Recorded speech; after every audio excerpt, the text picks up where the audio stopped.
the whole child can continuously grow in a meaningful community. Thank you.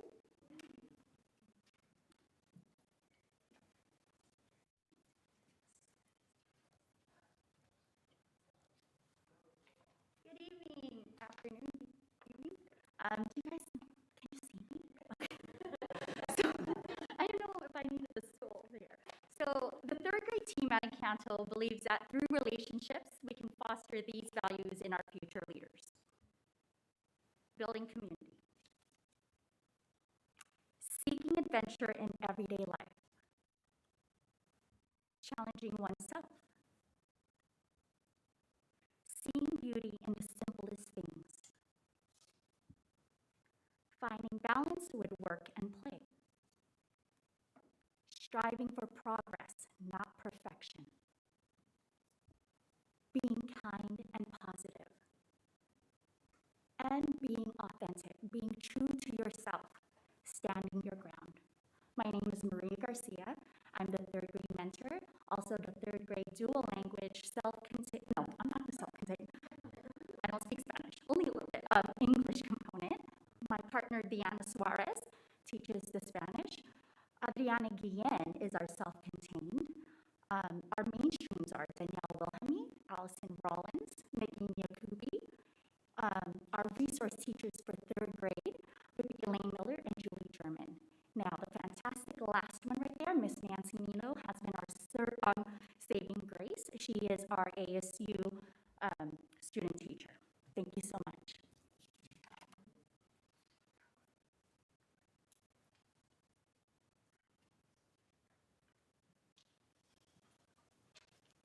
Good evening, President, members of the board. Relationships. We move forward together through caring and collaboration. This is not more evident than we have our special advocacy team. We have really 4 wonderful individuals that work every single day tirelessly to make sure that our students have something besides the regular classroom work and are able to express themselves in different mediums. First, we have Mr. D. And Mark is committed to providing the best learning environment. He has been writing grants, putting planters all through campus, and growing lots of really wonderful things, and allowing the kids to experience curiosity. Seeing the planters and asking the questions, what's growing here? So they're aware of what's happening around. We have music. Miss Olivares, Natalia, she is committed to including social emotional learning in every lesson. And she has a lot of different instruments that students are able to manipulate and learn what music can do to our souls. In art, we have Miss Rebecca, and she's committed to supporting students and colleagues. She's always looking around for projects, things that we can be displaying around campus that portrays what the students are doing, and also learning with their creativity on all the art areas.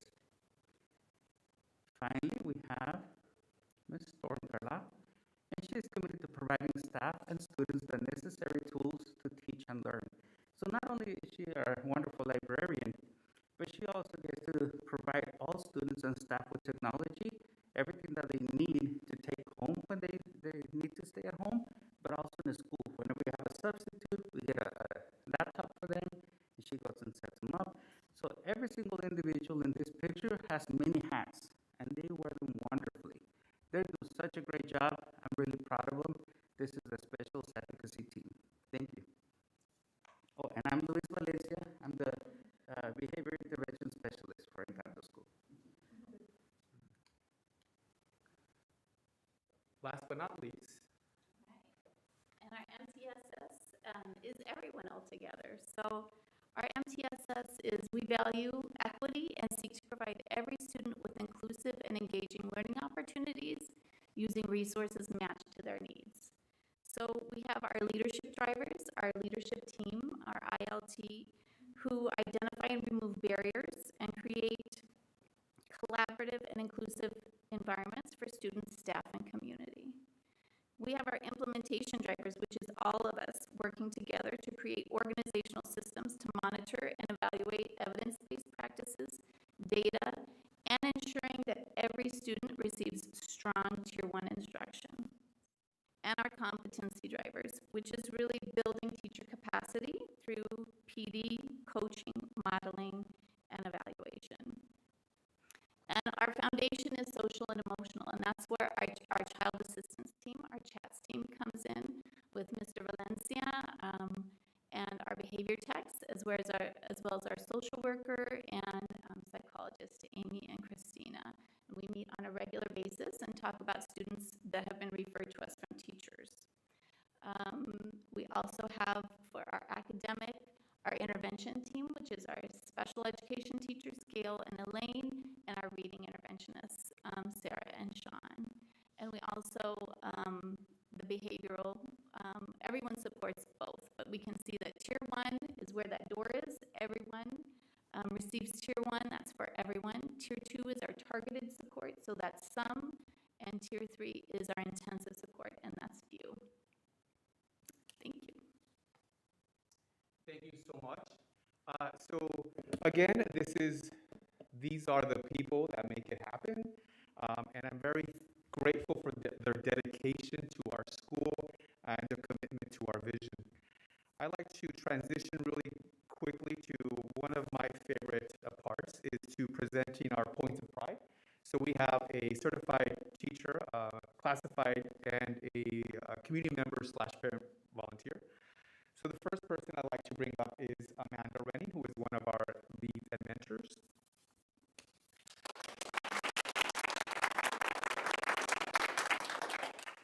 There were many comments and nominations for all of them, and I just chose 2, so I will read them to you. Amanda Rennie, she has done so much for her school, great team. As a team lead, she models effective teaching strategies and is always willing to help and share her ideas. She has been a great leader for all of us. And then the second one. Amanda is a true leader on campus. Her caring nature motivates and inspires me as a teacher. She is always willing to help and is available when needed. She sets a good example not just for her class, but her team and the school. You can tell she has such a great passion for teaching and her students. She is great, and you need to give her the award. She didn't receive the award because of that. She received the award because she's amazing. Thank you, Amanda. Thank you. Our next recipient is Kelly Kilby, if you can come up.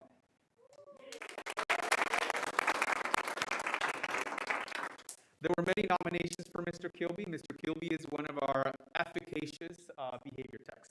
So I'll read 2 of them. Since day 1, Mr. Kilby joined our school.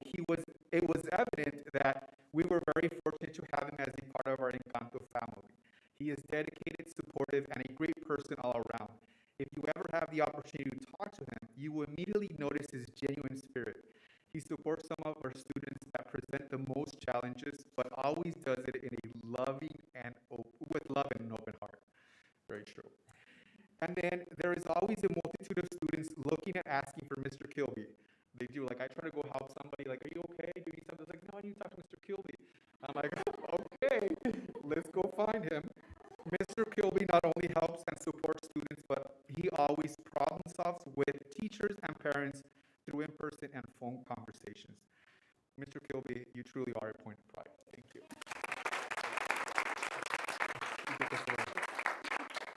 Thank you.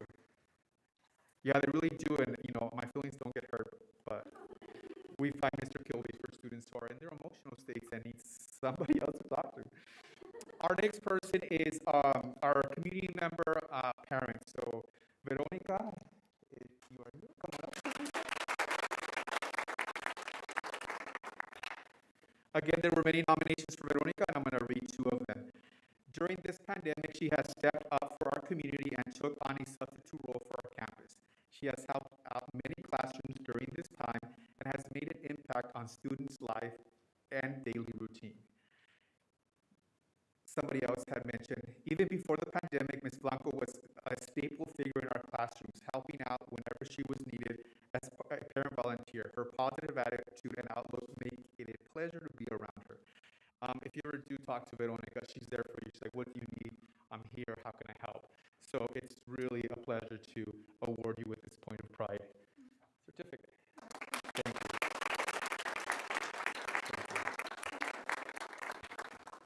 so much for this opportunity to present to you some of the things that are happening in the background of our school. Thank you, Mr. Carranza. I will pass it over to Dr. Robert for the district announcements. Well, thank you. That was a wonderful presentation, and it's good to see so many old friends and continued friends from many years over there. Veronica, it's wonderful to see you back in this capacity. She was there many, many years ago as an assistant in kindergarten and then after in preschool classrooms, and now it's back as a mom and substitute, and it's wonderful to see you back and still part of the Encanto family. Our last celebration for today is recognition of something truly amazing that's happening in our district with our community preschool program that started some years back. Every year they have to go through an accreditation process that preschools go through if they want to be recognized as quality first programs. And in order to really gain that recognition, there's a star, 1 star, 2-star, 3-star, 4-star, 5-star. So that level that you're aiming for, of demonstrating true proficiency and running a great preschool program is at 3-star. And all of our preschools have had that 3-star rating. There are specific things that you need to accomplish to move up. Recently, and all of our schools are going through that accreditation process right now for they're re-upping their quality first status. And we received some wonderful information about the dual language community preschool team of Natalie Wehrman and Marina Wright at Solano School, who have earned a 4-star rating through Quality First. I'm just going to read a couple things that Ms. Jill Singh, who is our preschool coordinator, she wrote to me upon hearing this, and so I just wanted to share with you some of the things she had to say. As part of the assessment and evaluation process, community preschools go through regular and rigorous assessments through a program called Quality First to ensure that they're providing high quality of care in preschool. Teachers must go through at least one assessment regarding the classroom environment in which an assessor looks at every single piece of learning material and the overall setup of the classroom, looking at 35 separate indicators.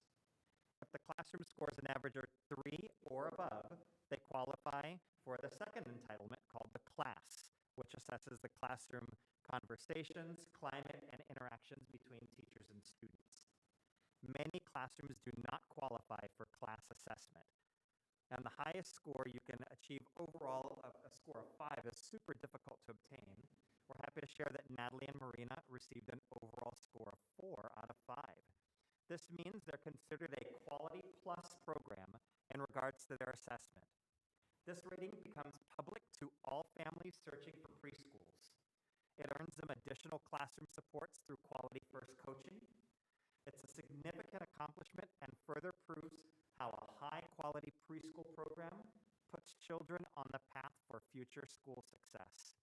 They work extremely hard, not just in preparation for the assessment, but to ensure that the preschool program they deliver each day is top-notch. We're super lucky and delighted to have Natalie and Marina running that program over at Solano School. It is a huge feather in the cap for those two women individually who have done so much to promote this program. It's a huge feather in the cap for the Solano community, knowing that at the very onset, when people are looking for the highest quality preschool program that exists out there, that they can look to Solano School. This is a huge feather in the cap for the Osborne School District, so I'm very happy to celebrate with Natalie, Marina, Ms. Norwood, the entire Solano community tonight.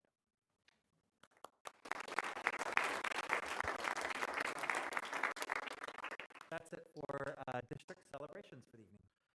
Thank you, Dr. Robert. Thank you for the amazing experience today. I'm glad to see students back here presenting.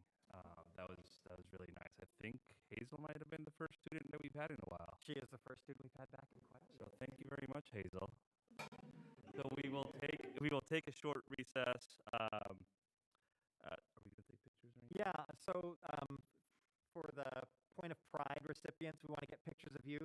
Encanto leadership team, we want to get pictures of you guys in support with your Point of Pride folks as well. And Hazel, we need to get pictures of you as well as one of our star presenters today. Let's reconvene around 6:12.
back in session, and Dr. Robert forgot a district celebration. Come on. No, I didn't forget. No? No, No? no. No? Yes. Why do you think we have cookies? Oh, well, yeah. That's yummy. It was Dr. Robert's birthday yesterday, so yay! It was a good birthday. 49 is a good number. Good. My lucky number is 7, so 7 squared, it's bound to be a good year. There you go. All right. Next, we have the consent agenda. Is there any items that need to be pulled from the consent agenda? I'd like to pull item number, it is item CM, approval of paid sick leave entitlement benefits due to COVID-19. I'd like to pull that from the consent agenda and put that on the action items. I think to clarify, that's item 4M. But 4M. yes, we will pull that and move it down to the action. Is there a motion on the consent agenda minus item 4M? I so move. I'll second it. All right, there's been a motion to approve the consent agenda. All those in favor? Aye. Aye. All right, the consent agenda passes minus item 4M. Number 5, agenda item number 5, call to the public. There is a call to the public, but the speaker wishes to speak during the discussion of the action item, which is the former item 4M, which will be discussed later on. Oh, is there another? There is another call to the public from John Cahal. Apologies if I mispronounced that.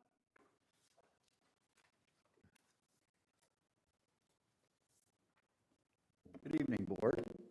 My name is John Cale. I'm kind of throwing my hat in to be a member, sitting with you here this next year. I've lived in the district most of my life. I've been in education for 35 years. I have my own company that's right across the street over here, tutoring company, Phonetic Reading School.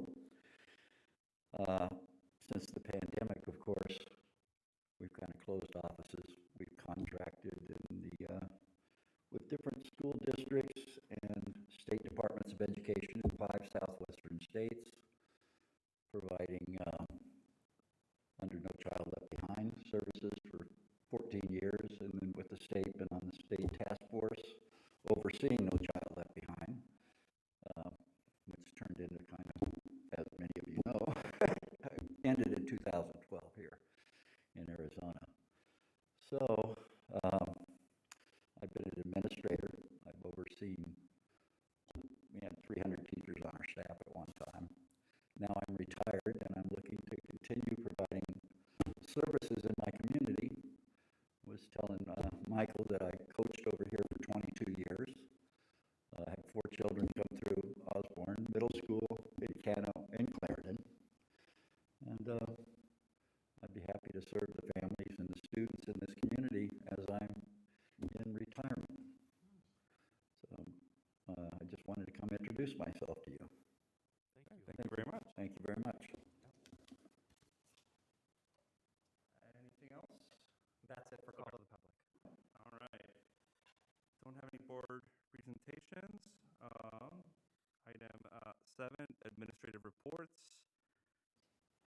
Any questions about the administrative reports?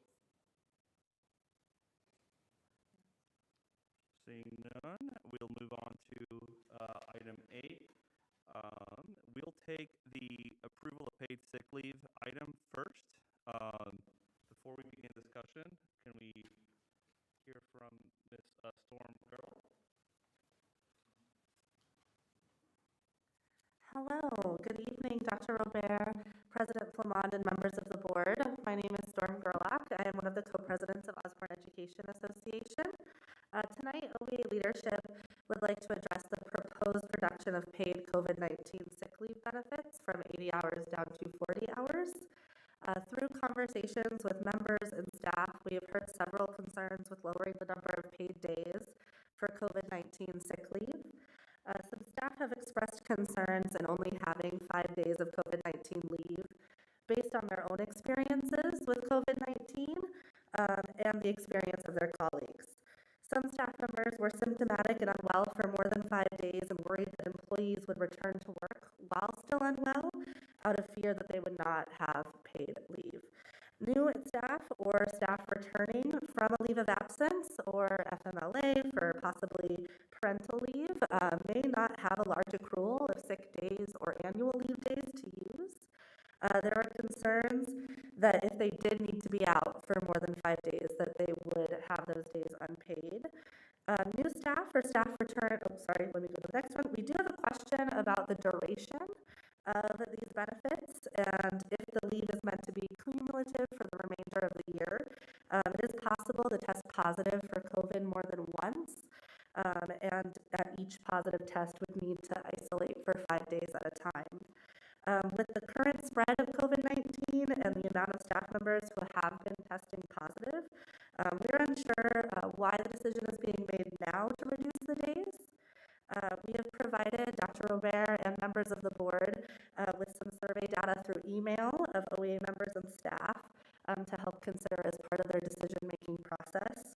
At this point, OEA is recommending that the governing board continue to provide staff members with 80 hours or 10 days of paid COVID-19 sick leave for the remainder of this school year and to reevaluate at that point. Thank you. I'll be here for any questions. Thank you. Dr. Rivera. Yes, so for the item, what the administration is requesting approval of paid sick leave benefits due to COVID-19 as a benefit of employment from January through June 30th. Just to give you a little bit of history on this item in particular and this current iteration of the leave request. When the pandemic first came on, there were executive orders that brought about paid leave for employees, and that was unlimited, back in the early days of the FFCRA, which is the Families First Coronavirus Recovery Act. That act expired December 31st, 2020. So when we returned in January of 2021, so 1 year ago today, or approximately at the first board meeting, I believe it was actually at the work study session. So in that first week of January, we brought to you a continuation of FFCRA benefits, and we brought it to you at, number one, just a couple things to recognize about that extension of the FFCRA. Many districts did not bring this proposal forward, but we saw it as a necessary continuation during that time and during the pandemic. And so when we brought our recommendation to you last January, we did so figuring that we were number one going to request specific time periods and then reevaluation. So we brought it to you from January 1, 2021 through June 30, 2021. We asked for it to be re-upped for July 1 through December 31. And so again, we're bringing, we had every intention of bringing the exact same iteration right back to you as we've done twice. You've seen the exact same one come to you twice. When we brought it to you last January, we did so consistent with our mitigation strategies and guidance around quarantine and isolation. And so, as we've mentioned before in conversations, we need to take looks at the pandemic based on current states and recognize that it's not just the pandemic, that we're looking and re-examining different aspects of this based on, number one, the information that we have that's brought to us by the CDC. Number two, what happens with that CDC guidance? So a lot of that CDC guidance gets put into our mitigation plan. There are also pieces of it that get picked up by local departments of health. So the Arizona Department of Health Services may have recommendations. Maricopa County Department of Public Health has been who we have gone to throughout the entire time seeking guidance because they set what the quarantine expectations are of schools. So From the very onset, when we brought staff and students back, we have used Maricopa County Department of Public Health guidance around quarantine. So the CDC initially came out a little bit of time ago with a change in guidance toward, I believe it was in December when they changed the guidance around, from 10 days of isolation and quarantine down to 5 days. We didn't bring any change to how we were administering our quarantine or isolation guidance until Maricopa County Department of Public Health made their expectations for schools on what a quarantine looked like. So we were following Maricopa County, and in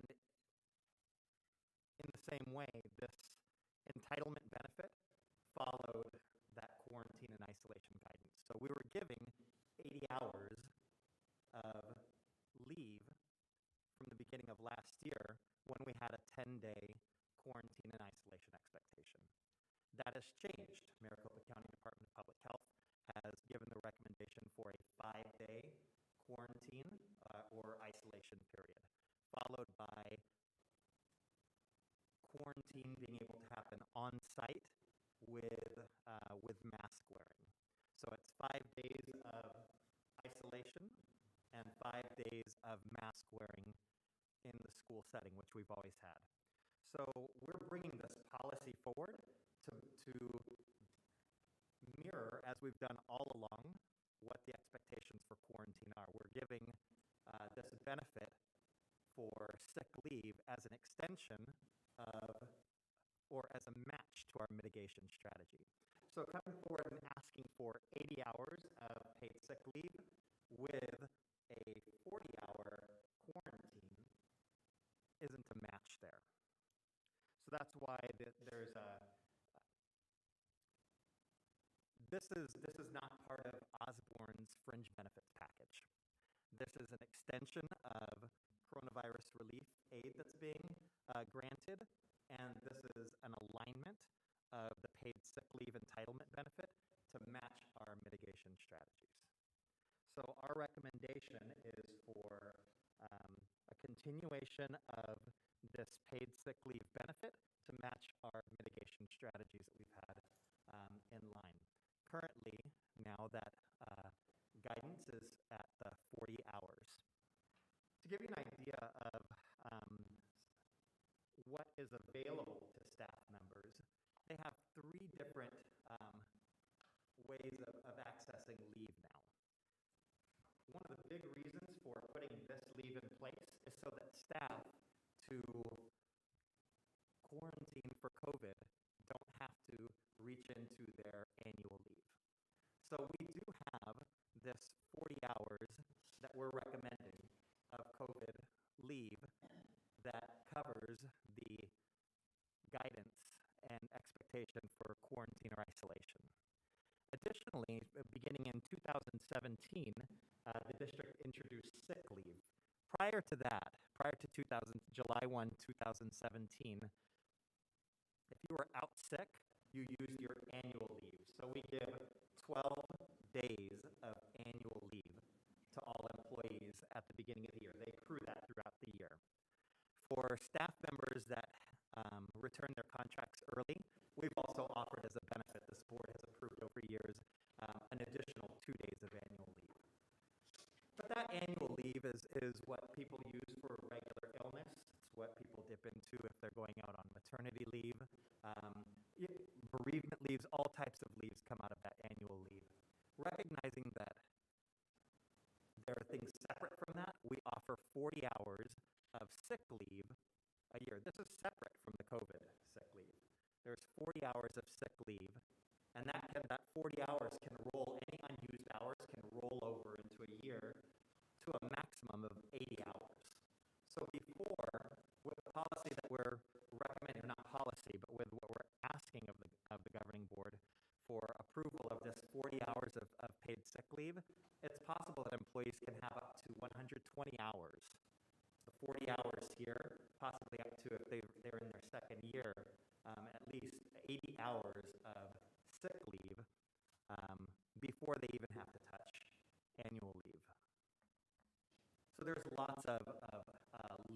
that's available. Colleen and I spoke a little bit before the meeting in terms of, would you mind stepping forward and just providing a little bit of background in terms of the quantity of sick leave, COVID sick leave that has been requested? Good evening. As of last payroll processing, we've had 53 staff members that have accessed the COVID paid leave this year, and that's a combination of the employee direct COVID paid leave and the 2/3 paid leave in care of another, which is also part of the policy recommendation before you. So 53 staff members, it's just over 1,900 total hours, so the equivalent of 240 paid days thus far for the first half of the year. Thank you. Is there any questions? Colleen, and I realize this is a policy that this iteration is a little bit different, but the 2/3, what I'm going to ask about, has been the same. But what's the thought behind the 2/3? When people are, the COVID has hit families really hard. COVID has hit teachers really hard. COVID has hit teachers who have families and young kids doubly hard. What's the thought process behind just paying up to 2/3? If a teacher has to stay home, can't work, and take care of a little one who's got COVID, for example, why don't we bump that up to 100%? So that's an extension of the way that the original FFCRA leave was released that was required to the federal government. So in that language, it was at 2/3 pay with a cap not to exceed, I believe it was 2,000 hours at that time. And so that's the reason why. Okay. That makes, I see. It's Not 2,000 hours, $2,000, sorry. Yeah. I gotcha. I mean, it's hard, it's a hard scenario here in that we are, a lot of people have been out, myself included, having COVID, and, my personal experience, I've had to stay home more than 5 days, with symptoms and things like that, and I'm totally fine now, tested negative, don't worry. But it's a hard thing to reduce a benefit. I know it's an extension, but it's also a reduction from what we've been doing all year. So up to this point, during such a critical time like now, when there's so many people who are getting it, my thought, my feeling is, and this isn't much of a question, but is to continue it the way the status quo through the end of the school year, because of people are sick for 5, 6 days and more, depending on what their symptoms are. So that's kind of my thinking about it. But I appreciate the presentation. So part of just to address that a little bit, I guess there are two things I would address that with. The first being why the CDC recommendation towards the current quarantine that we have. And the second being looking at workforce, that it's our responsibility. Part of why we're bringing this forward as the administration is looking at the fact that this is running so rampant through the community, through the parent-student community as well as the staff community, and having to provide for safe schools and having to look at workforce issues and when we can have people back in the buildings. So you want to do this with safety in mind, and so looking at the CDC recommendations, part of the reason that they went from 10-day to 5-day was looking particularly as this variant has come along, the severity of illness, number one, and also looking at the concept of shedding virus, right? So you can have COVID and, so that, it's there. I'm not a scientist, so we should have gotten someone, a doctor here to explain this, but there's a period of time where you have the virus within you, and then your infectiousness is when you are shedding that virus, and so that highly contagious period.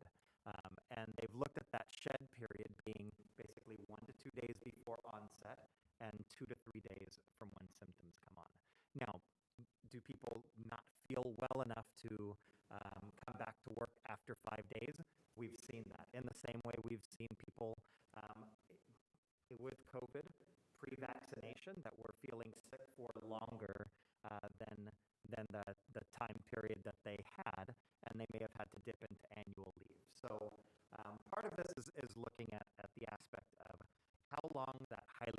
infectious rate period is. The CDC saw it as a 5-day period and made recommendations based on that so that employers can maintain a workforce. I'm very hesitant about when we're in a period where that infectious time is a 5-day period, giving 10 days of leave when we have a shortfall. You know, today at Clarendon, there were 5 staff members absent. At Solano, Abby, I don't know how many. 9. And we're very shorthanded, and we need people back in as soon as they can be. So giving a leave extension beyond this highly infectious period is not good for our maintaining safety, in our schools and maintaining the workforce. If I were to bring forth any sense of compromise on this, if anything, I would say, number one, we're looking for a bit of consistency between our quarantine expectations and this leave policy.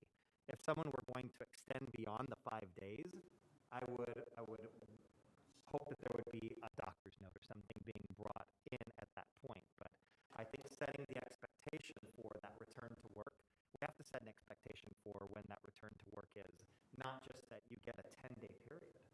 That's I think beyond what we can handle to effectively run schools right now. I totally. Days they're still sick, and we bring them back in to spread it to other people? No, and that's why the 5 days was because that's that infectious period. And if someone would need an extension, then they can seek that. But to just make it 10 days right now, our schools can't handle that.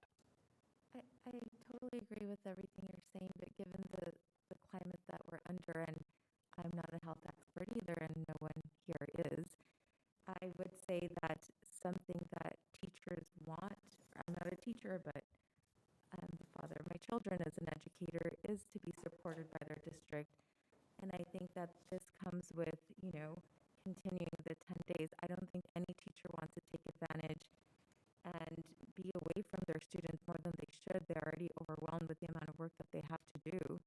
So I think reducing the 10 days to 5 days isn't good for the school culture, especially right now where we are going to continue to lose teachers because of the policies and because of the, decisions that boards are making. And I want to be leading in the right direction and supporting them and knowing that, we trust their judgment that if they need, more than 5 days, that they will, do it because they need it. But I know that, we shouldn't be, in a way, this seems kind of like harsh for teachers, given the circumstances and given that the CDC has so many conflicting information coming out, and we don't know what's going to happen with the virus, and to think that we can anticipate or assume or guess what's going to happen is not healthy either, because we've seen what the virus has had, just like, everyone here. I've had Omicron as well, and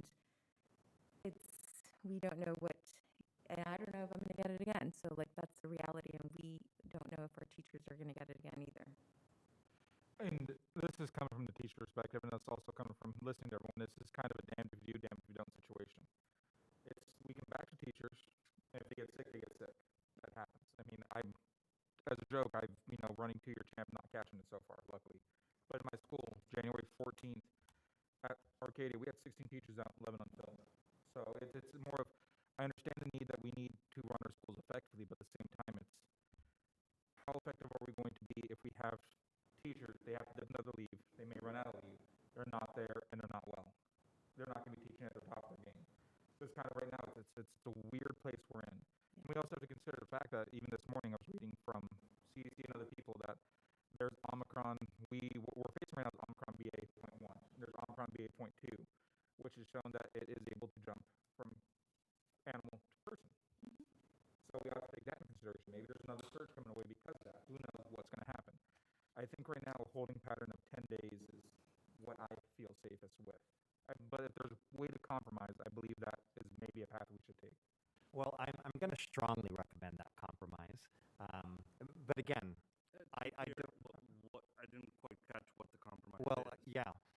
To me, the idea of saying we have a quarantine isolation of 5 days, but you have 10 days, for the sick leave does not match. So what I'm saying in terms of that compromise is that there's 5 days of leave. If you're going to seek the extension beyond that, you would need a doctor's note showing that the symptoms are not improving. Is the thought, this is a one-time benefit, right? It's If theoretically, if someone were to contract COVID twice in a school year, they would only get the one period. they would get the maximum number of days. So that number, Right. yes. Okay, so then for the second quarantine period, they would have to use their personal, or their regular sick leave or their annual leave. Yeah, so there's an additional 40 hours that can be accrued in this year, as well as any unused accrued leave of the 40 hours from last year. So up to, a potential of up to 80 hours before of sick leave, the 40 hours of COVID leave, up to 80 hours of sick leave before even coming to annual leave. If the way I'm Go ahead, Luis. I say, if the way I'm understanding your compromise is we can keep the 10, but after the 5, doctor's note is required. Yes. I honestly would not recommend anything. Otherwise, saying that we have a 5-day quarantine, that we're following Maricopa County Department of Public Health on the quarantine expectation. Dr. Rivera, did the teacher's health insurance cover, telemedicine? The last thing I would want is to have to send a teacher out into the cold to a doctor's office if they're feeling terrible. We have it's part of our plan through virus. Okay. Yeah. I trust, just like I still want to call you Madam President, but just like Board Member Aguilar says, I trust teachers, but I also, of course, I trust our administrators and so I'm comfortable with the compromise, and would want to keep that 10. I hope that very few people have to ever use this time period at all, frankly, and certainly much fewer between that 5 and 10. But there are going to be some, I think, that are, and for those people, I think this will be important.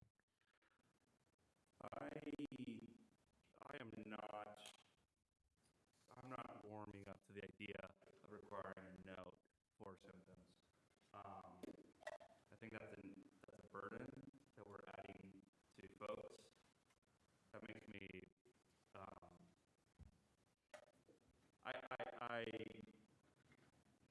perhaps I take issue with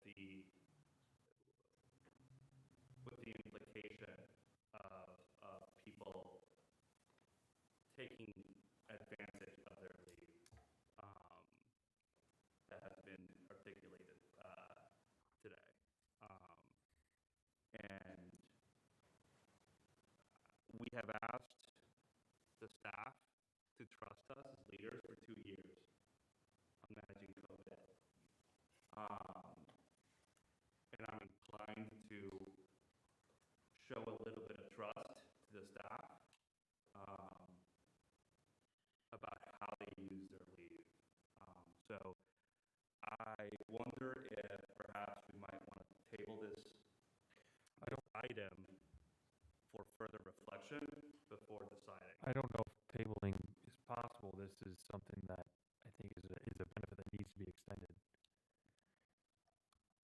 That's correct. I mean, so, okay. I also agree. I don't feel comfortable. It's when we're requiring a doctor's note. First of all, it was very, as someone who didn't have benefits for a really long time, I can't just go and get a doctor's note. So I don't know the situation that most teachers are in, but I would assume that you can't just, especially if you have COVID, going to your primary care physician and get a note.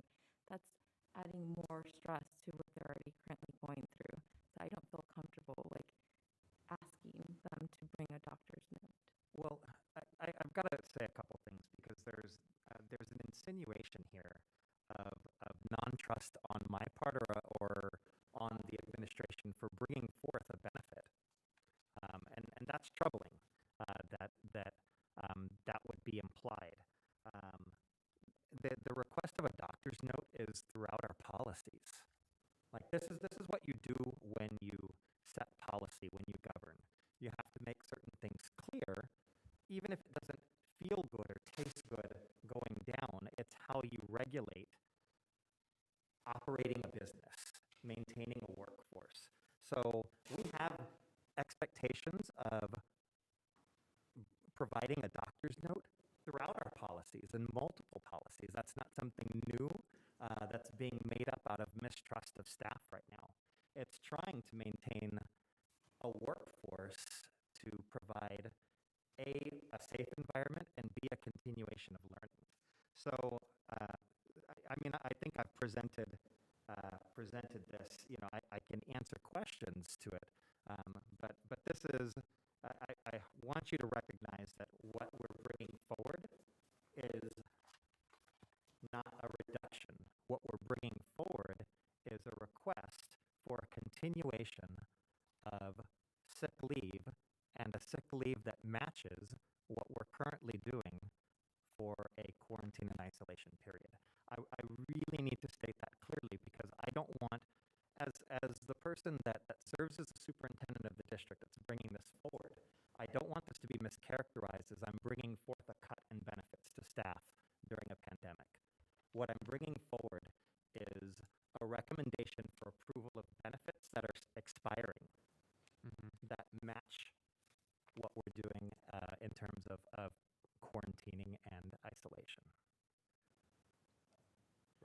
Perhaps language, in hindsight, perhaps calling it, perhaps framing it as this is, paid time for quarantine versus sick leave would have clarified some of this.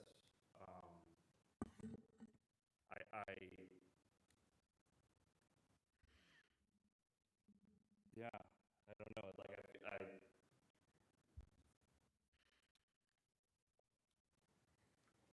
feel like we have some reflection to do unless we want to take action now. Well, I think this is a benefit, like Dr. Rivera said, this is a benefit that this district provides. Not every district does it, but it's something that has to be. We want to continue with this benefit, and it sounds like we do in some fashion. We've got to continue the benefit. The question is, for us today, is whether that is at the current rate of up to 80 hours or at the new rate of 40 hours or some compromise between. So I don't think that I don't want to table this and not continue the benefit. Dr. Rivera, what's the downside of continuing the current policy? It's confusing the expectation of a quarantine with a benefit that extends beyond that. So I right now I feel that asking for that doctor's note after 40 hours, if symptoms are not resolving, that's something that, as I mentioned before, it's throughout our policies. Right now, if you're out for more than 3 days, there's an expectation that you're going to, not an expectation, it's written in policy that we could request a doctor's note. That's in policy now. That we can request? Yes. Or must request? Not must, that we can. Okay. Is there room to create a policy that recognizes the possibility of multiple needs or multiple need for this type of leave? Because one thing that concerns me is,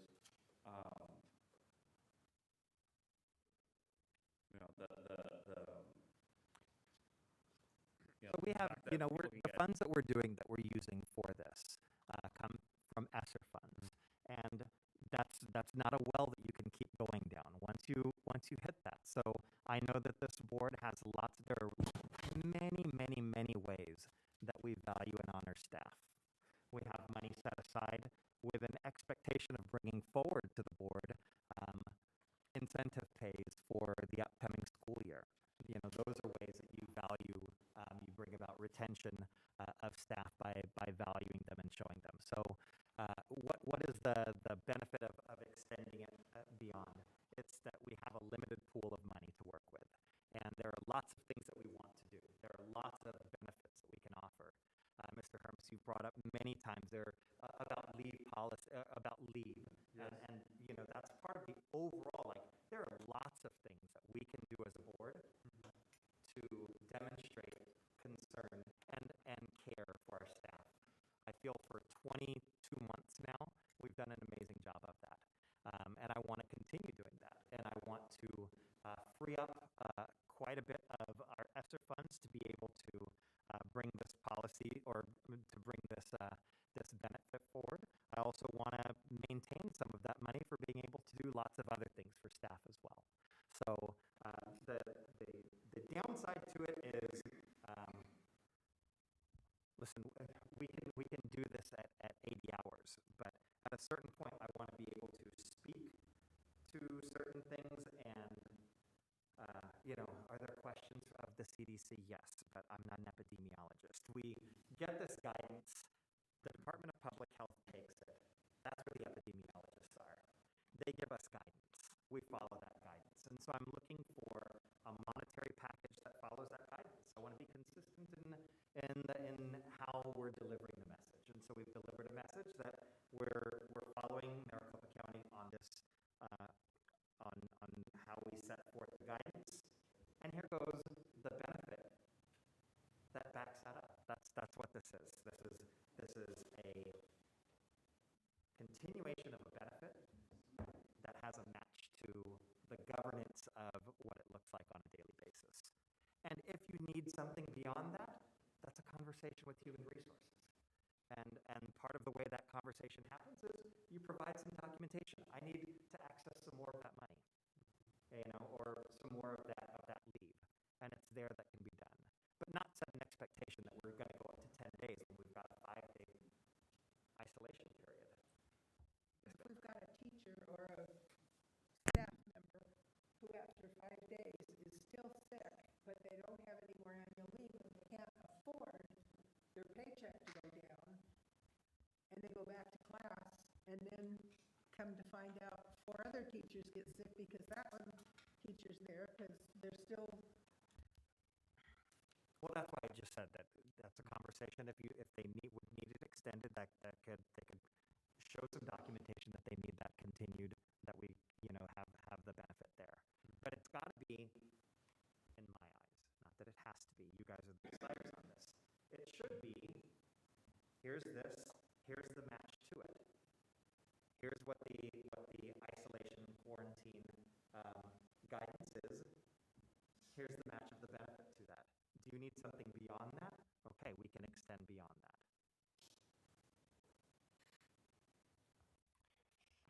I'm going to make a motion for discussion purposes, and you know, certainly if he has any discussion or revisions to this motion, we can do it at that time. So I'm going to move that we approve the paid sick leave entitlement benefit due to COVID-19 as a benefit of employment for the time period of January 1st, 2022 to June 30th, 2022, as presented with the following modification. Rather than from, as stated here, rather than the district paying for up to 40 hours of paid leave, it'd be for up to 80 hours of paid leave, and after 40 hours of paid leave, supervisor or administration may request a doctor's note or other documentation after the first 40 hours of paid leave. I will second it. What was that? I'll second it. Any discussion? There's been a motion and a second. Any further discussion on the motion? All right, let's take a vote. All those in favor of Mr. Hermes' motion? Aye. Aye. Aye. Okay. Thank you. Thank you. Thank you. All right, thank you. Next item, approval of IGA with the MTSS office.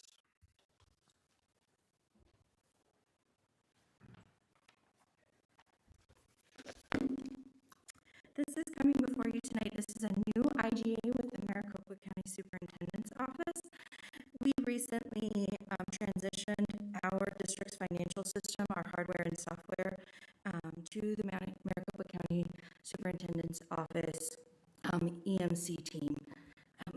There's quite a few districts in the county actually that use the Maricopa County Superintendent's Office for these supports. Since I've arrived in Osborne and for many years prior to my arrival in Osborne, we've always kind of been labeled as one of the very few, less than a handful of us, that are kind of considered stepchildren of the Maricopa County Superintendent's Office, where we're partially supported by them. They do the required county functions for us, but we had our systems housed on our own local server. So we were kind of in this in-between where we weren't a fully independent operating school district. We were still receiving some services from them, but they weren't housing and supporting our systems and our hardware and data security pieces. In this transition, some of the benefits that I wanted to highlight is a cost savings measure to the district. So the county schools office, as the consortium that this IGA membership would bring about, is we would receive the consortium pricing, which is a reduced rate of those annual license fees for our financial system maintenance and support license renewals. They also provide, as part of that, additional support services in regards to technical support, IT support, in troubleshooting for our end users that are out there in our sites and in the district office utilizing our financial systems every day. They also then pick up additional administrative processing tasks that additionally and further support business services functions for the district.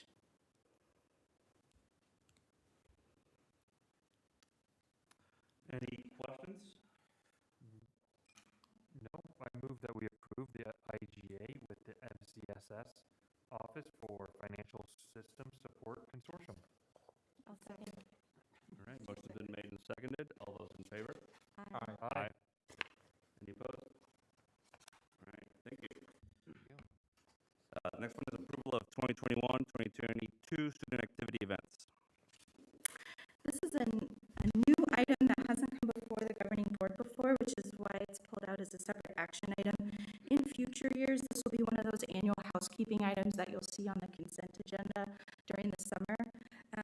This is not a new requirement in statute. It's just never been brought before the board at the board level for authorization of student fundraising, student activity events prior to those events happening.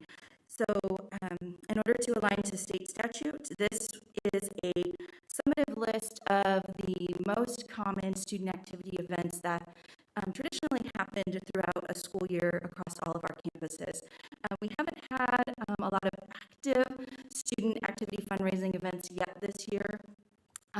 Coming back from a year of school closure, our student clubs are just starting to kind of wake up. We haven't had a lot of fundraising events. We have some, such as student stores happening on a weekly basis. We've had some minor concession candy sales, but other than that, this list is representative of what we have seen in past years prior to school closures, and so any items that come up from the schools as far as planned events that are not already captured on this list would then come to the board at that time prior to that event for additional inclusion into this list.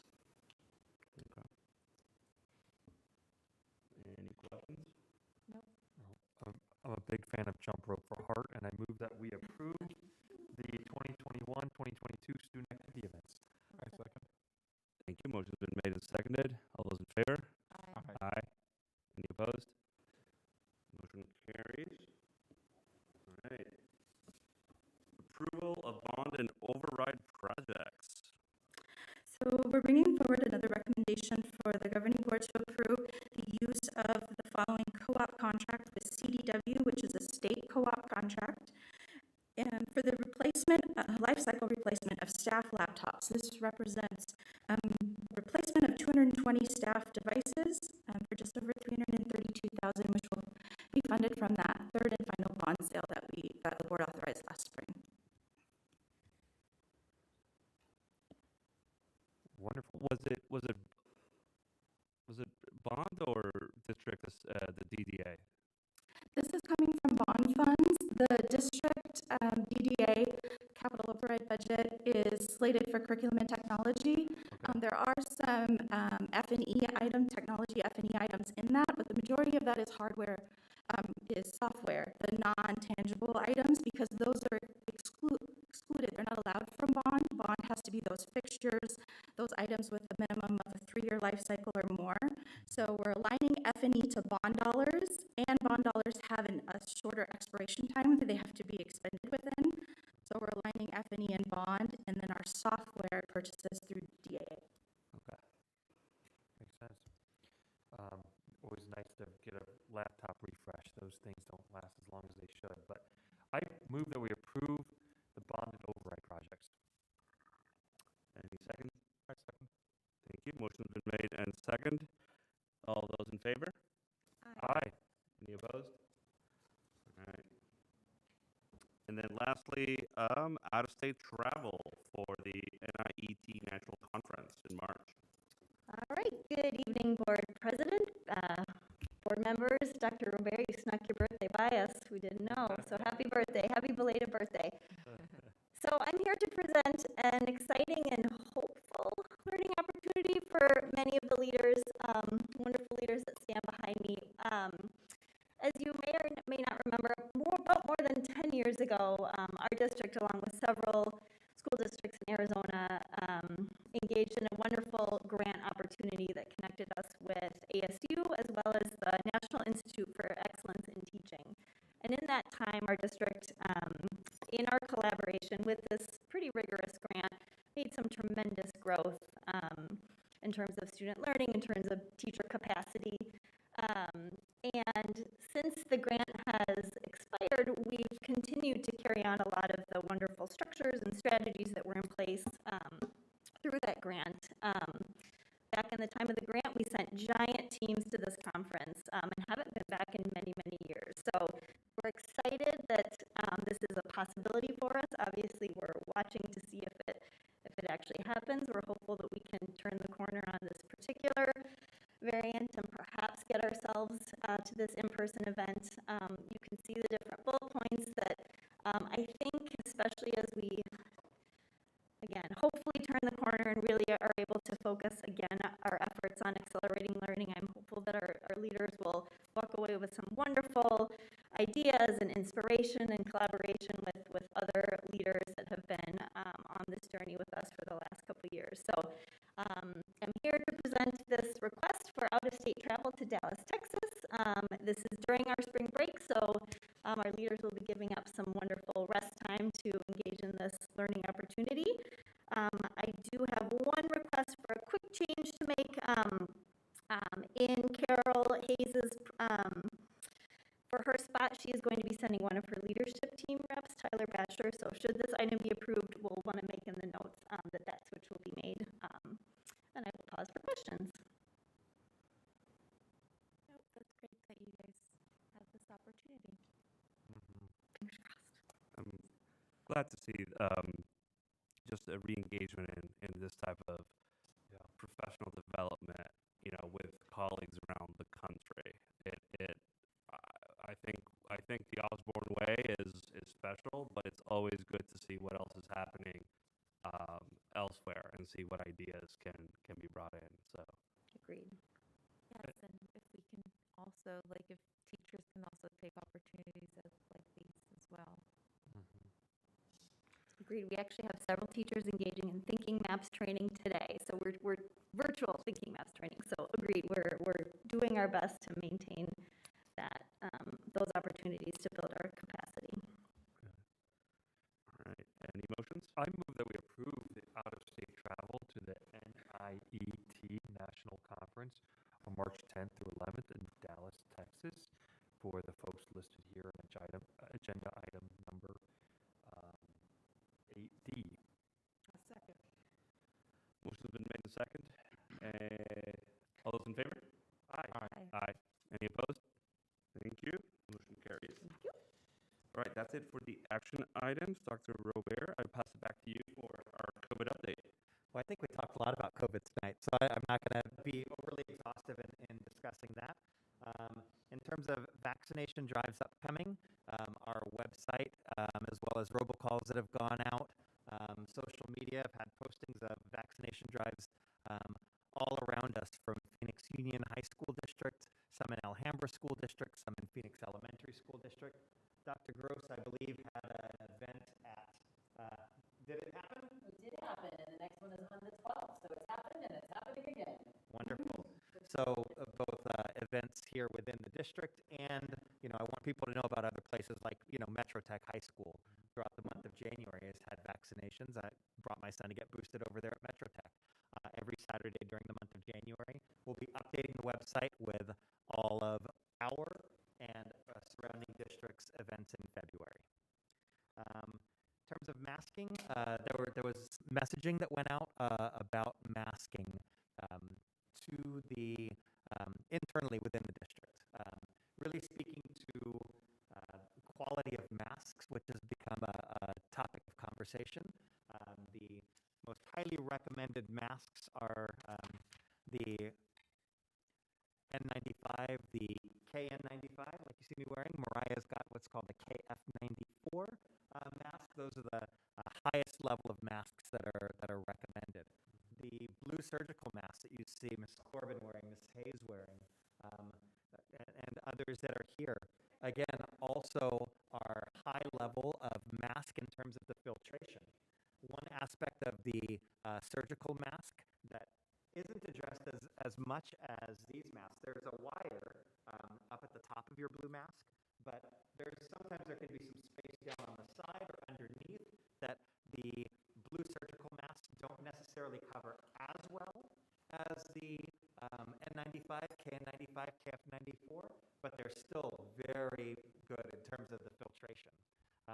And then cloth masks, which are still an acceptable face covering. There are some school districts in a bit more progressive states that are not allowing even cloth masks to be used, that are mandating either the surgical masks or the these types of masks. We're not setting forth any type of requirement on the mask, but we're doing an education campaign on making people aware of what are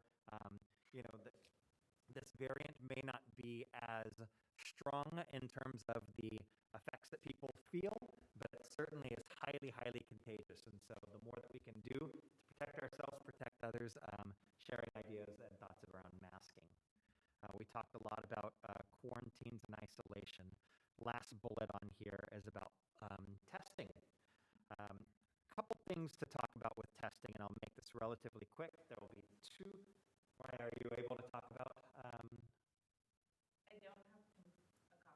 Okay, so that'll be an update that'll come to you guys pretty soon.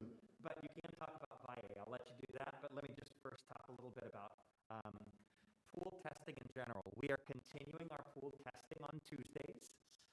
We have sought more parents. You can always sign up for pool testing. We had a hiccup a couple weeks ago where we did our pool testing and we found out that we had so many pools that had positives that we weren't necessarily going to have enough rapid tests to follow up the next day.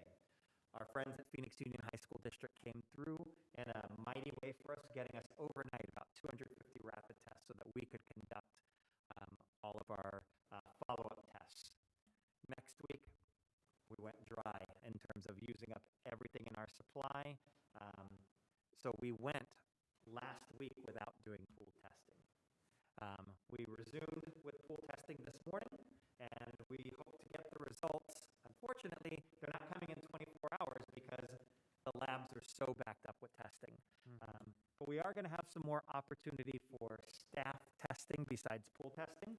I wrote to you guys about it today, but I'll let Ms. Kelly make the announcement public. Good evening. We are able to partner with Valle del Sol. We have them as mobile clinics in each of our schools. That's happening once a month. But what's a unique opportunity is we have a mobile clinic coming out to the district office every Thursday to do PCR testing for our staff. The reason that's so important is our rapid tests that are provided by the state are only allowed to be used with an agreement with our concentric pool testing company.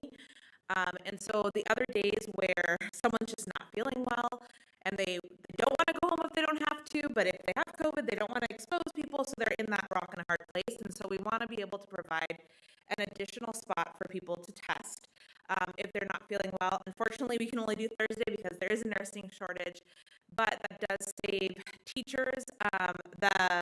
It saves them having to sign up online at another location. It is going to be here at the district office from 7:30 a.m. to 10:30 a.m. Every Thursday morning. So it's just that opportunity. It's a central location. If I'm feeling a little under the weather at Solano, I know I can come down to the DO after I've spoken to my principal and gotten all my coverage, get tested on Thursday. It is PCR, so it takes at least 24 hours to receive my result back. But hopefully by the next day, I'll have a confirmation one way or another if I am positive for COVID. So we're really excited just to have that extra opportunity to help protect our staff and help open up access to testing now that we do have that. There's a, I think, 500,000 backlog of rapid tests right now in state availability. So it's really nice that we've been able to partner with Valle del Sol in this capacity to ensure that our staff members have that additional access to testing. Don't go too far. Okay. Last time we were together, we also brought an action item to you, asking for a change in the salary placement of the RN position because we were having difficulty getting an RN. Ms. Kelly has gone above and beyond all of her other duties with student services, coordinating everything with testing and working with our health techs on site. But we did ask for approval of a salary change for RN to be able to coordinate these types of efforts. Yes, and so we are so happy to announce that it kind of came at the exact right time. We got an application from a wonderful registered nurse named Denise Banks, who actually has a child in our district and also a child across the way at Central High School.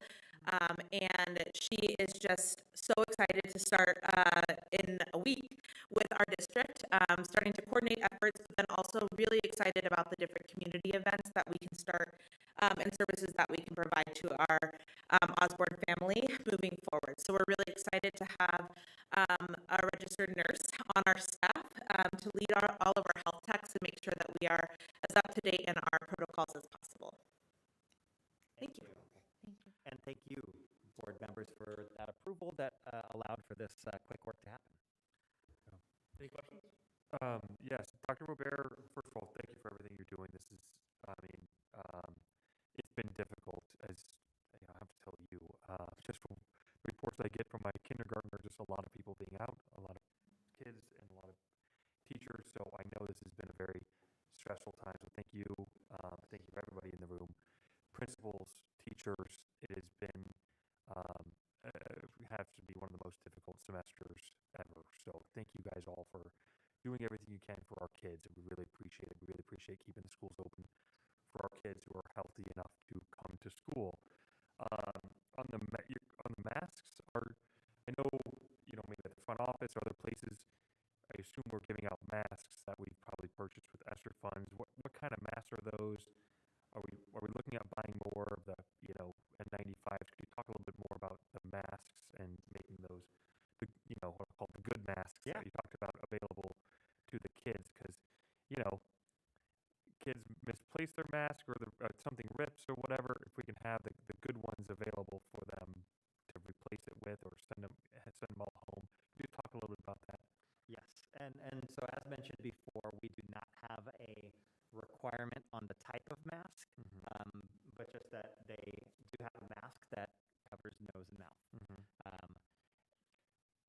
I can't say because I'm not in the schools every single day. Mariah, if you've got something you want to add, were you raising your hand? Can I talk back here, or do I have to go? Come on up so you can prepare. But we're seeing masks being worn by our students. We have continued to get the blue surgical masks, as we have all year. For a while back, I think it was last school year, we were getting, there were some light gray cloth masks. They were super comfy.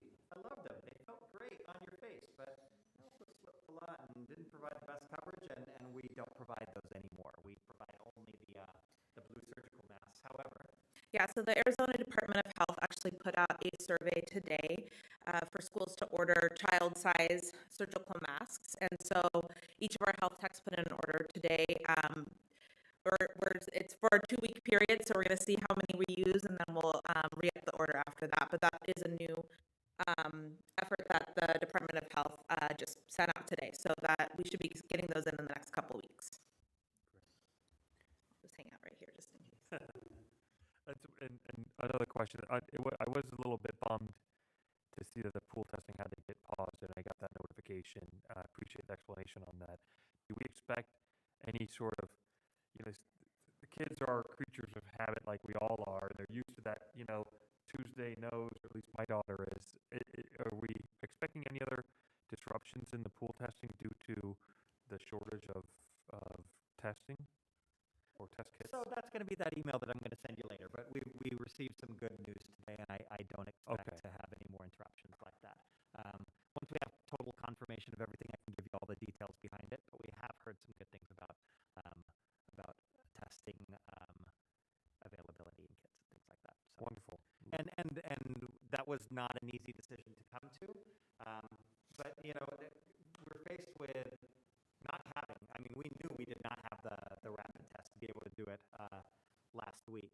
And so, in terms of communication, we could have gone ahead and done pool testing and let people know, hey, there was a pool that your kid was in, and somebody's positive. We don't know who, and we don't have the capability to figure it out. So go on ahead and figure it out. And then it would have taken them a while to get an appointment. Then the weekend would have been here by that time. And then the 5-day quarantine period would have been up, quite frankly, and it wouldn't have accomplished anything other than panic. And so we made the decision to cancel pool testing for that week and just maintain all of our mitigation strategies without being alarmist about there having been a positive, but there's nothing we can do to follow up. But that, again, came from, we are on top of placing our orders for those tests, and we get them through Maricopa County, and they got them to us as soon as they had them to give to us. So all due diligence on our part. However, the shortage, it's not an Osborne problem. Absolutely not. But students do share with their parents. So I did get notified by my child that there's positive tests from students and teachers. So it is alarming, and I still went and got him tested, even though we didn't have pool testing. But that's out of our control. Yep. Do you, maybe this is too early to tell, do you see things getting better in the next couple of weeks, or about staying the same? And if the answer is I don't know, and I totally understand that. Yeah. No. I'm not going to pretend anything, but I can speak to. I'm in regular communication with Maricopa County Department of Public Health, and was in a presentation last week. And this wave of Omicron is we're expecting to see the other side of the hump here. So I'm hoping that this wave will be done by coming to the downside in the month of February, which is around the corner. But in the meantime, that's still 3-4 weeks of high numbers. About a week ago, we were seeing 18,000, 19,000, 20,000 cases. We're still seeing 13,000, which is double what the highest was last year in January when we were panicking. But many of us are also vaxxed 3 times in the shoulder. So, I had my rough 48 hours of COVID, but I'm grateful to have done it with 3 shots of vaccination in me. So, you're here. Speaking of vaccination, how is the participation rate in the incentive? Yeah, I'm sorry I don't have numbers for you tonight. Oh, Dr. Woodland does. Awesome, thank you. Hello, Board President, Board members, Dr. Robert. To date, it's an update from the report that was submitted in your board packet, but to date, we have 266 staff members that have provided their proof of vaccination to the Human Resource Department, and it has been filed in their personnel folders. So that's my update. Awesome. That's on the staff side. On the student side, like I mentioned last meeting, I don't have updated numbers. I'll get those from principals, and I'll put them in a written report to you. Thank you. Thank you. Is there a deadline for the students, or because I know the staff had a deadline with the students is ongoing. We set the deadline for January 28th for staff, so that's this Friday. So if staff members are watching us on our YouTube channel right now, make a copy of your card. Send them in to hr@osbornesd.org. Run back. All right. Any other questions? All right. And then creation of regulation to policy BEDH, public participation in board meetings. Yes, so this is something, we have policy that says that just general background. During the pandemic, access to board meetings has increased, which is fantastic. We all have found ways, whether it was through Google Meets and going through the struggles, through coming up with our YouTube channel, as many districts have done. Tomorrow evening and for the next 3 days, there are going to be installation of more cameras, so we'll have an even better job with our YouTube channel, although Jeff's doing a fantastic job with us tonight in managing that all for us. But we're going to have even more equipment for making that availability to the community for being able to participate publicly through seeing our meetings, but also we want that participation through being able to give a call to the public, as was done a couple times tonight. Boards have, we are blessed to be in a wonderful community here in Osborne, very supportive of the district and of the things that we've done, even through disagreement. It has been very agreeable disagreement, and I've loved it.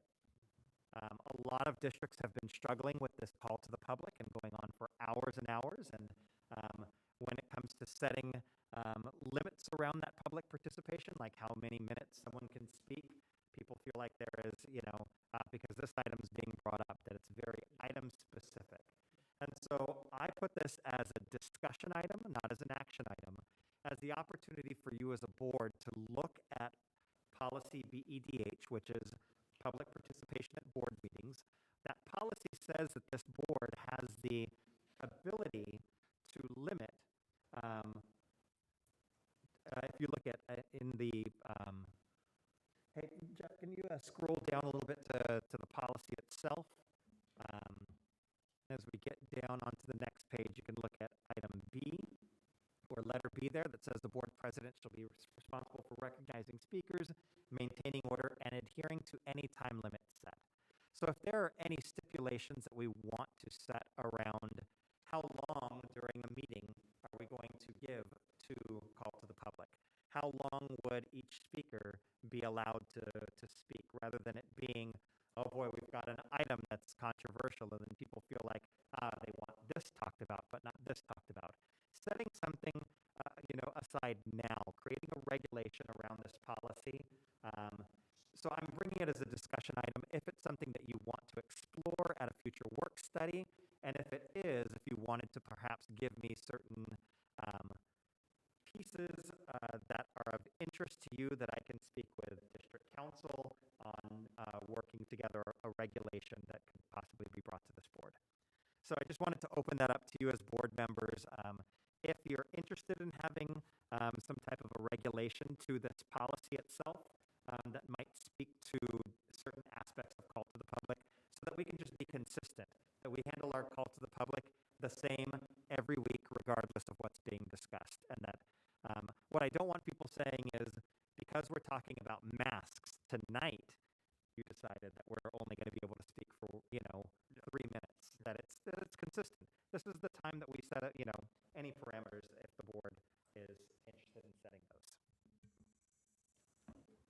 Well, thank you for bringing this up now, when we don't, it's not something that we've had to really think about, and it's been really nice. And but it's nice to bring this up now when it's not really a hot topic, to set it in, so that, just like you said, no one's kind of saying it's, you bring it up because of this. I mean, part of me says, okay, well, if it's not broke, don't fix it. We haven't had this issue come up, but I certainly see how it could come up. So I'm fine with some sort of limit that's set in advance, so that it's there. But I would want it to be pretty long, since this hasn't been an issue. I wouldn't want it to be anything short, even 3 minutes. Maybe it's because I get paid by the hour to talk, but I wouldn't want it to be anything short because, I think, especially because we don't get a ton of people who come up and talk to us. We had 2 people speak today, which was great. It's always nice, but I don't think hasn't been anything that's really necessary. So my only hesitation is to do something that'd be too short. I think in the past, we've had a 15-minute time frame. Like per person or in total? No, in the, whoever, if I want to talk, if I'm not a board member and I want to talk, they'll tell me I have 15 minutes. Oh, To okay. be what I need, and then to have comments back. There's never been a time set. Yeah. Minutes per person Yeah, I on the issue, I agree. I think that a combination of number of speakers and time is kind of where my head was going because if everyone gets 5 minutes, there's 100 people here. We're here a long time, even if it's only 3 minutes. So a combination of there's 10 or 15 speaking slots. If there's more, they get picked at random. For whatever minute we decide, or something like that. That's what comes to mind. Is both a number of speaker limit and then a time limit. some school districts do like 25 minutes total or 45 minutes total. Like for example, TSD, they have they have speakers that go on and on. So they have it set at like 3 minutes per person, up to 45 minutes for the total speakers. But I think in our situation, it is rare when we have speakers, and I think if you are aware ahead of time, you can set those. Should have 2 parameters, one for like total amount and one for total amount of speakers, and that way, like when that does happen, you're like, okay, you have 5 minutes or you have 10 minutes or whatever it is that we set. So it can be simple, and we go to those 2 methods. And one of the things that's written in our call to the public, when we've had a limit on time, because we have done it at a particular meeting where we said it was going to be 3 minutes, and we let people know if their 3-minute time period came to an end, they could submit their written statement that was not read, so that the governing board did receive. In the same way, if we did a 45-minute time limit, and you had 45 people, and everybody got 2 minutes or 3 minutes, there's going to be a whole bunch of people that do not have that opportunity. To give them the opportunity to still submit it in writing so that the governing board will have gotten that input from the public. Yeah, it makes me wonder if we need anything different, because it sounds like that one time, which must have been a little while ago because I don't remember it, that it got handled and it was fine. So if it's not broke, I don't know if we need to fix it. But I you don't write policies for the good times. Yeah, the thought is when we do need it, there's a reason why it's good to do it now. Sure. Because it's not shouldn't be tied to as a reaction to anything. So it's the beginning of the year. It's a good time to just look at our policies and procedures. So but in terms of giving Dr. Robert some guidance, do the board members have any? Sounds like there is a combination of like total time and maybe number of speakers. Or time per speaker. Those are the 3 things that I've heard. Yeah. Total time, More time than per like speaker. 5 speakers, we should limit it to like, I don't know, 3 minutes. But if there's only 1 speaker, maybe 5 to 10 minutes is fine. I don't know, something like that. Yeah. Okay. Yeah. Okay. I will get with our attorney, draft something, as a regulation to bring forward to you, and then you guys can give me any pieces, and we can make modifications and get something written into get something. It's actually a regulation, so it doesn't have to come for a vote, but we'll do that anyway. Okay. Thank you. That's good. All right. Number 9, board development. Yes. So this section is normally where we have a running list of, here comes an upcoming PD session. People say they are interested in that, and then we sign you up for it. The ones that are normally listed there are the Arizona School Boards Association conferences. Sometimes if we Association or some other group that may be listed there, but that's just if we happen to know about it, or if one of you know about something and bring it. I just wanted to go over real quickly what your budget is as a governing board. You have an $8,000 budget for the year for professional development. You've expended $4,400 of that so far. So you've got about $3,600 left between now and June 30. And then, if you were going to get a different amount for the entire board for next year, that's something that we would bring to the budget committee as a discussion, because all of those pieces, it's a small expenditure, but we still bring those types of things forward to, as part of the ask. So I just wanted to let you guys know that, there's that $3,600 left in terms of ASBA conferences between now and July 1. I do know that there's the 3-day ASBA Summer Institute. There's the 2 or 3-day equity event. And, each of those events per member run somewhere around $500. There's the National School Boards Association Conference in San Diego, which is coming up soon. Just the registration for that event is $950. Hotel, and it's a 3-day conference. Hotels like $250 to $300 a night. So, for a single member to go to that conference would probably be somewhere in the $1,500 to $1,800 range. That's what happens, but those things are important and good learning in the same way that you commended Ms. Potter Davis for bringing forward not only the learning opportunity, but the opportunity to engage in a national audience with that is important. And if you guys wanted to do more, you should put forth a request that would go before the budget committee to expand your budget. But working within the budget that you have, you got $3,600 throughout the year, and I wanted to just number one, let you know that, and perhaps have an initial conversation charting out some PD opportunities between now and June. And then perhaps if there's an area of focus, looking at our strategic plan and those 5 areas of our strategic plan: leadership, operations, child and student learning, equity, and partnerships.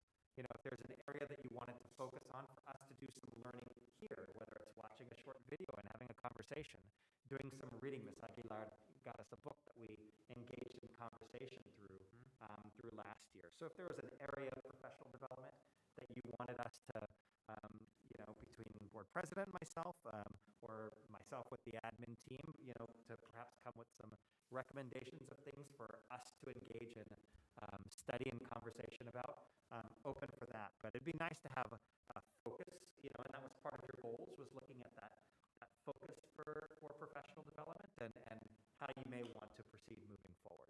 I have a couple of questions, Sure. which I think I know the answer to. Number one, I know that during the pandemic we weren't traveling that much, but we were doing like virtual conferences for the new board members. The budget for the past 2 years was fully utilized, right? For past years? Yeah, for the last 2 years.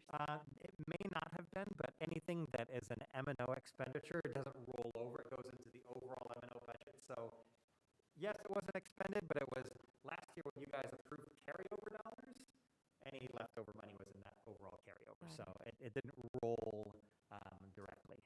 I don't know if this is a good idea or not, but like in the past when I started on the board, we didn't I think this started with the pandemic, and because I'm very fortunate to get a lot of things comped, so I don't pay for a lot of conferences, but, and I don't attend anything ASBA, as you may have noticed. So we used to have like a $2,000 per board member budget. Is it correct? It wasn't.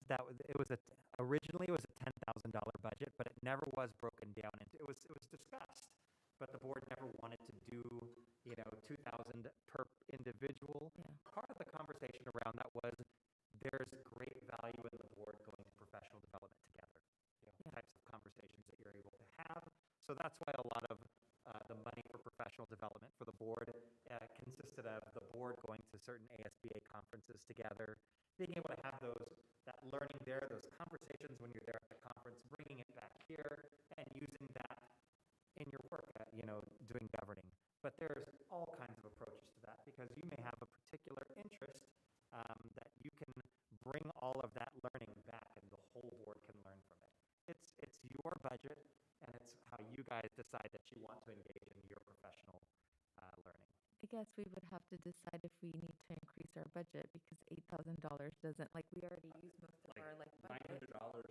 And we haven't even traveled, like, we haven't done anything this year, so I think having a conversation of increasing our budget to 10,000 again, because it's, like, there's no way that, I guess, only 2 more people would take advantage of the opportunities. And by the way, like, I was the first one to travel out of state.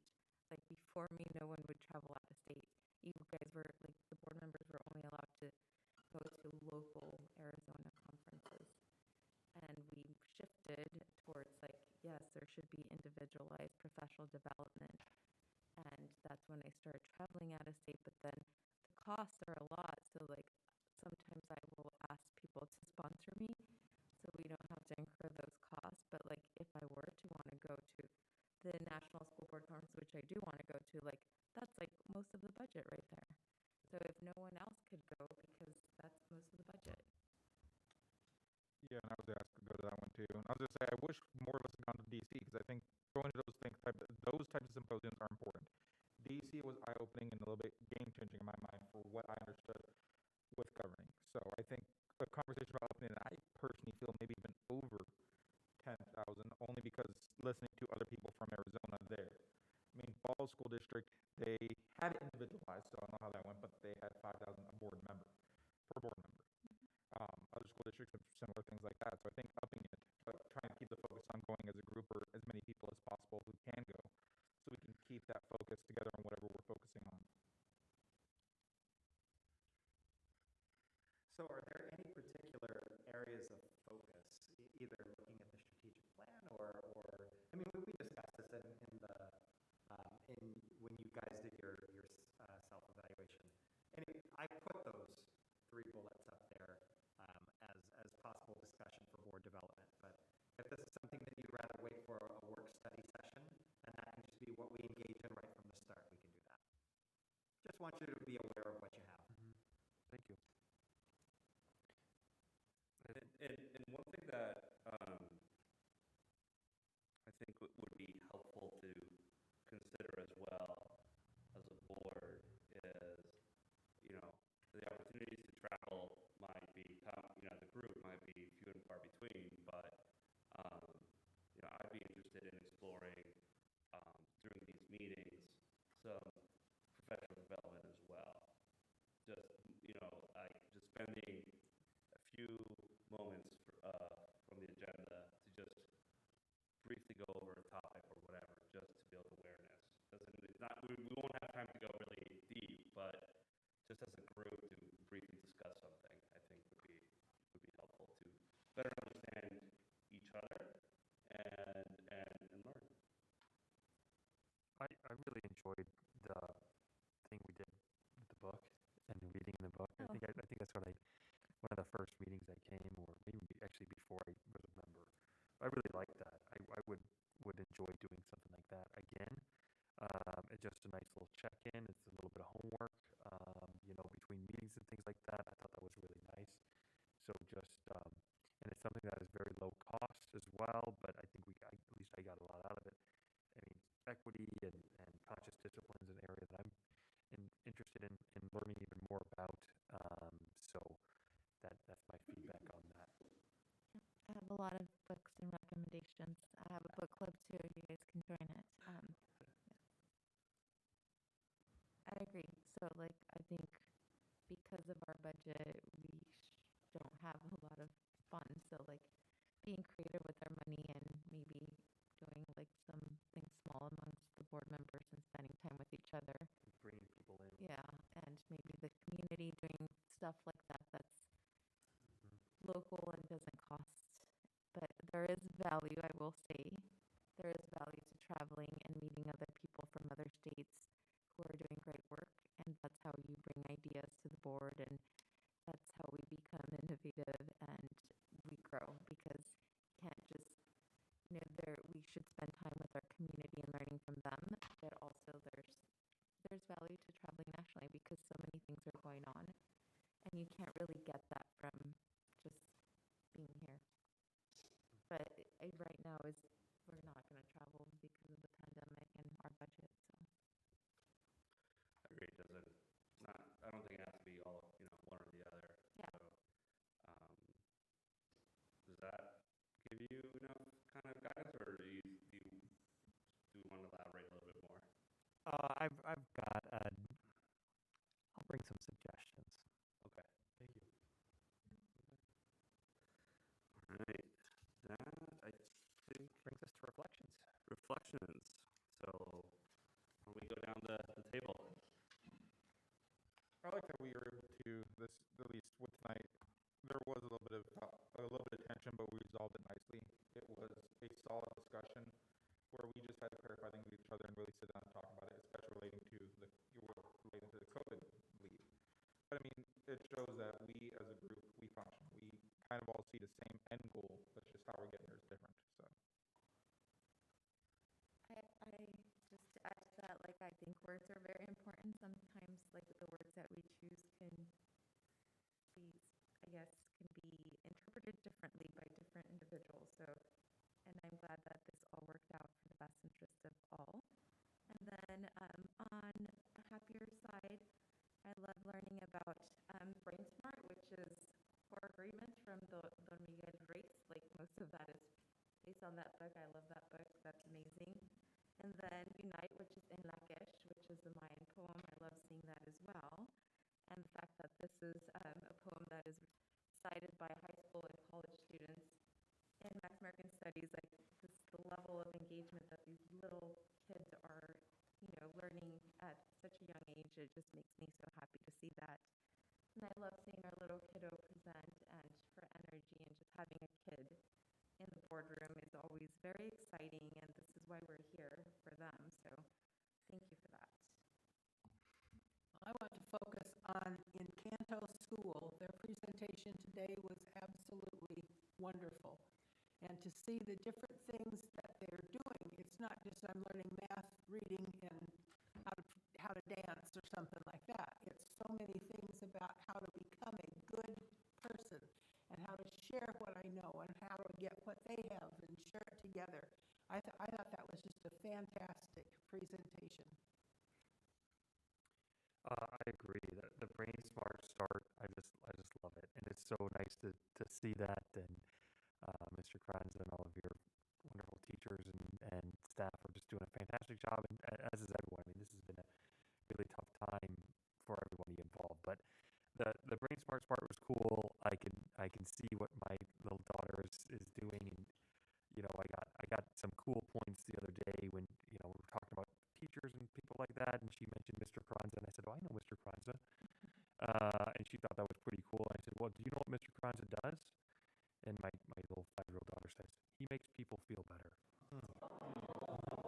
And so, yeah, it was. I had the same reaction, and I got to see a little piece of that today, and I really, now can understand even better what I think she means. So, but it's the whole team. So that was fantastic, and I just wanted to say I appreciate all the teachers, all of the staff going through this tough time. I wish we could give everybody, hazard pay for what everyone has had to deal with this whole year, and especially this semester. It's been very difficult. So kudos to everybody for, putting one foot after the other and marching forward and keeping our schools open for our kids. So thank you so much. I appreciate I enjoyed seeing Hazel here today. It's like, I think, like I said, it was the first child to present in a long time. And I think we still have ways to go. But it was a glimmer of hope and what's to come. So I appreciated that. Michael? Yeah, our school leaders do an amazing job. There was nothing from that presentation, by the way, that you noticed that spoke about, mitigation, limits, and anything that held anyone back from anything. It was joyful. There was an integrity to the work that they were doing. They lived out our values. It was beautifully done, and we've seen that every time that we get our school leaders to come and bring the folks from the from Lisa before that. And you're going to see it from the rest of our school leaders as we continue to go through all of our schools. So it's a beautiful start to our meeting. All right. Future agenda items. Mr. Peralta? So I have a couple of these. So I'm gonna start with two of them together. So I want to look at policy GCCA, which is our leave policy, and start having the conversations of paternity leave, maternity leave in general, mental health leave for students and teachers. Well, we do have sick leave. I do believe that one way we can start being more equitable for our teachers and our students, we start banking also mental health leave specifically. When I was in DC, talking to the districts, we're starting to adopt this because one, it helps students. If they just need a day off, I'm not sick, they can tell their parents, I just need a mental health day, and they have 5 days right off the bat. They can just call in and it's excused. I think that's something that should be done for students and teachers. Teachers may get to 40 hours of sick leave. They can use that for mental health based on what I read in the policy, but I think we have conversations of how we can bolster that as well. It'll be great for the teachers. Two, I really want to start getting disaggregated data relating to attendance and discipline, so we can start looking at that a little bit deeper. And number three is just more on a curriculum topic, potentially adopting the 1619 project for social studies. That's that. No, I didn't. Corbin? No. Something that maybe will all get resolved and won't need to be a discussion item, and I hope so. But I would like to hear at some point about the spending limit override. What happens if that doesn't get passed? And maybe I'm an optimist, so maybe my hope is that this is a discussion item that won't even need to be had, and I'm totally fine with that answer. But also you hope for the best and plan for the worst. So, just trying to understand if that doesn't get passed at the legislature, as I read the newspaper, it needs to be, what happens? Nothing for me. All right, that's it. All right. Meeting is adjourned. Great first meeting.